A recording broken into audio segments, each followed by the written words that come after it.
حیات الصحابہ چیپٹر 14 حضرت صحابہ اکرام رضی اللہ تعالیٰ عنہ کس طرح حضور صلی اللہ علیہ وسلم سے اور آپ کے بعد آپ کے خلفاء سے بیعت ہوا کرتے تھے، کن امور پر بیعت ہوا کرتے تھے۔ ٹاپک: اسلام پر بیعت ہونا۔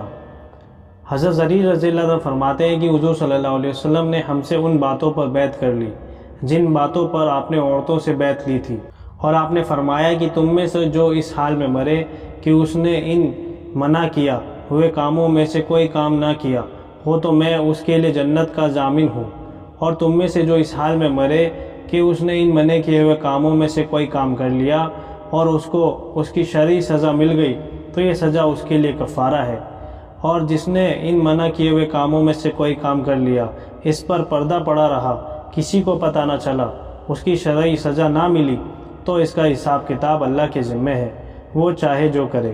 حضرت اسود رضی اللہ عنہ نے حضور صلی اللہ علیہ وسلم کو فتح مکہ کے دن لوگوں کو بیعت کرتے ہوئے دیکھا۔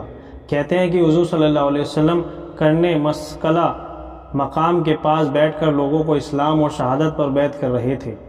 راوی کہتے ہیں کہ میں نے اپنے استاد عبداللہ بن عثمان سے پوچھا کہ شہادت کا کیا مطلب ہے۔ انہوں نے کہا کہ مجھے میرے استاد محمد بن اسود بن خلف نے بتایا کہ حضور صلی اللہ علیہ وسلم ان کو اللہ پر ایمان لانے اور کلمہ شہادت اشہد ان لا الہ الا اللہ و اشہد ان محمدًا عبدہ و رسولہ پر بیعت کر رہے تھے۔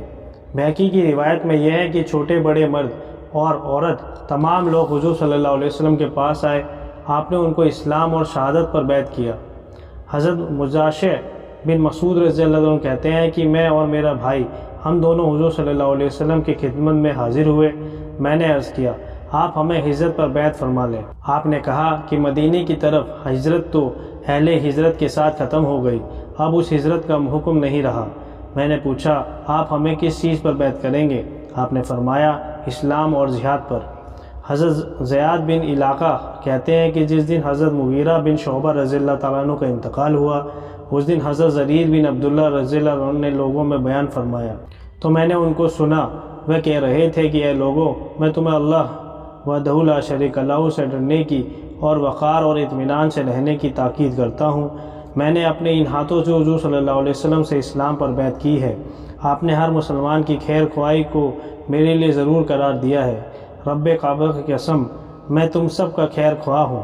پھر استغفار پڑھ کر ممبر سے نیچے اتر آئے۔ بہقی وغیرہ نے روایت کیا ہے کہ حضرت زیاد بن حارث سدائی رضی اللہ عنہ کہتے ہیں کہ میں حضور صلی اللہ علیہ وسلم کی خدمت میں حاضر ہوا اور اسلام پر آپ سے بیعت ہوا۔ آگے لمبی حدیث ہے، جیسے کہ دعوت کے باب میں پہلے گزر چکی ہے۔